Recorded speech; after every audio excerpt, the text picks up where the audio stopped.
Hey everyone, it's Edwin from Wake Up Learn. Today I'm testing out the Google AI Vision Kit. The cool thing is you can just pick one up at Target. And just pick one up at Target. And Vision Kit, it's pretty much their answer to Amazon's Deep Lens Kit. Although, I can't remember which one came first, but they're within a month of each other. Basically, it's a self-contained kit that's to encourage makers to get involved in machine learning and everything. Now, when I first saw this kit, I thought, well, why don't you just use your own Raspberry Pis? I have a lot laying around. What I wanted to try was what they call here is this Vision Bonnet, which does a little bit of onboard processing of the Vision apps without having to hit the cloud.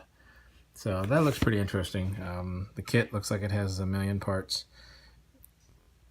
Not too, most of it's the case. I mean, pretty much here you got the camera, little Raspberry Pi camera, an SD card, Raspberry Pi here, and this must be the Vision Bonnet, and a couple little connector cables that I see, and some push button if you want to actually put it in the box.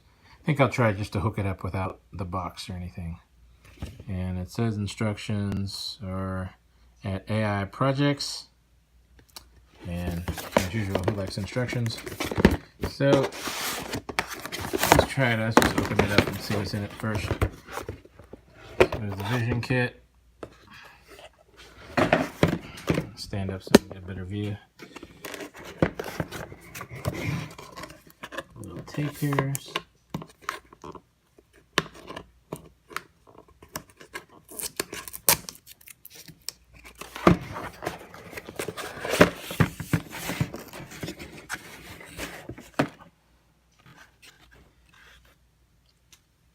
See.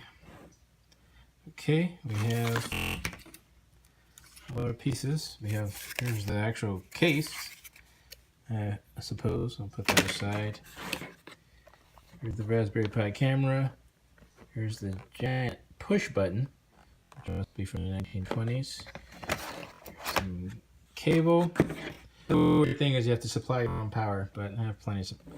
Looks like a micro USB usually is used. Here's an older Raspberry Pi. Actually, it's a Raspberry Pi 3. I put it in a case that I bought from SparkFun or somewhere. But it just has a micro USB cable, so that should be fine. And little buzzer here. Not sure what the buzzer's for yet. In case if I read the instructions, I would know. And a little mounting hardware. Vision Bonnet, which is the most interesting part to me right now. And this just plugs over GPIO cords in the Raspberry Pi. And here's the Raspberry Pi.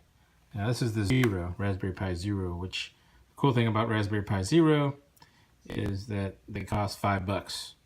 And you know, you can get them online for about $5. Now that's without any networking.